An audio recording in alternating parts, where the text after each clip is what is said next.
ভিডিওতে আমরা তৃতীয় শ্রেণীর দ্বিতীয় পর্যায়ক্রমিক মূল্যায়নের গণিতের 2 নম্বর স্কুলের প্রশ্নের উত্তরগুলো আলোচনা করব। একে বলেছে সঠিক উত্তরটি বেছে নিয়ে লেখো। ক, কোনো সংখ্যাকে 5 দিয়ে ভাগ করলে ভাগশেষ সর্বদা 5 এর কম হবে। খ, জোড় সংখ্যাটি সর্বদা 2 দ্বারা বিভাজ্য। গ, 3 অঙ্কের বৃহত্তম সংখ্যা 3টে নয় মানে 999। 4, এই চিত্রটিতে ত্রিভুজের সংখ্যা হবে 3টি। ঙ, একটি বর্গক্ষেত্রে 4টি বাহু আছে। চ, কোনো সংখ্যাকে 0 দিয়ে গুণ করলে গুণফল 0 হবে।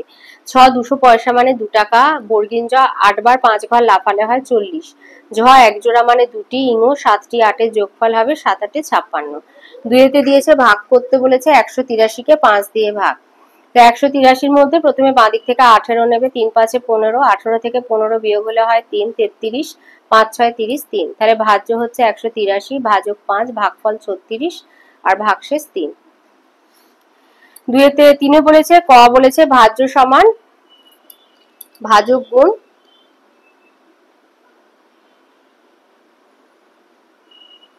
ভাগফল যোগ ভাগশেষ, আর গুণফল হচ্ছে গুণ্য গুণ গুণক। 4-এ বলেছে 826টি আম 4 জন বন্ধুর মধ্যে সমান ভাগে ভাগ করলে প্রত্যেক বন্ধু কয়টি করে আম পাবে, কটি পড়ে থাকবে। তাহলে 4 জন বন্ধু পাচ্ছে 826টি আম, একজন পাবে 826 ভাজিত 4। তাহলে 8 নেব। 8-এর মধ্যে 4 যাবে দুবার, 8 4 দুগুণে 8 মিলে গেল। 2 নেমেছে, যায়নি, শূন্য বসিয়ে 6 নামাবো। 4 6 24, ভাগশেষ থাকবে 2। তাহলে প্রত্যেক বন্ধু 206টি করে আম পাবে আর 2টি আম পড়ে থাকবে। 5-এ বলেছে এক ঘুড়ি বিক্রেতা 152টি ঘুড়ি বিক্রি করে। প্রতিটি ঘুড়ির দাম 5 টাকা হলে মোট কত টাকা পেল। তাহলে একটা ঘুড়ির দাম 5 টাকা, 152টি ঘুড়ির দাম 152 গুণ 5। তো 5 দুগুণে 10-এর শূন্য, হাতে 1, 5 5 25, 26, 6 হাতে দিই, 5 1 5, 6 7। তাহলে সে মোট 760 টাকা পেল। 6 দিয়েছে দিদিমণি ক্লাসে 285টি খাতা নিয়ে এলেন।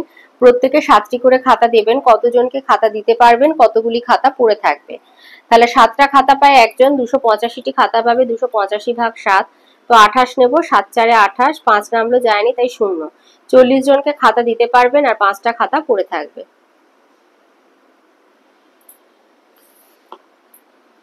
7-এর কতে যোগ করতে বলেছে 15 টাকা 20 পয়সার সাথে 10 টাকা 30 পয়সা। তো 20 পয়সা 30 পয়সা যোগ করলে হবে 50 পয়সা, আর 15 আর 10 যোগ করলে হবে 25 টাকা। হয়তো একটা বিয়োগ দিয়েছে, তো 70 থেকে 60 বিয়োগ দিলে হয় 10 পয়সা, 9 থেকে 3 বিয়োগ দিলে হয় 6 টাকা। 8-এ দিয়েছে ভাগ করে ভাগফল এবং ভাগশেষ লিখতে হবে। তো 809-কে 9 দিয়ে ভাগ, তো 80 নেবে। 8 9 72, 8 বার যাবে, 80-র মধ্যে 9 8 বার যাবে। তাহলে বিয়োগ করে পাবো 8, 9 নামলো 89, 9 9 81। তাহলে ভাগশেষ 8, ভাগফল 89, ভাগশেষ 8। 9 বলেছে কোনো ভাগ অঙ্কে ভাজক 20, ভাগফল 2, ভাগশেষ 4 হলে ভাজ্য কত। তো একটু আগে আমাদের ভাজ্য বের করার সূত্র এখানে দিয়েছে। 2-3-এর কতে ভাজ্য সমান ভাজক গুণ ভাগফল যোগ ভাগশেষ। তো সেই হিসাবে 20 গুণ 2 যোগ 4, 20 2 40, 4 44। তাহলে ভাজ্য হবে 44।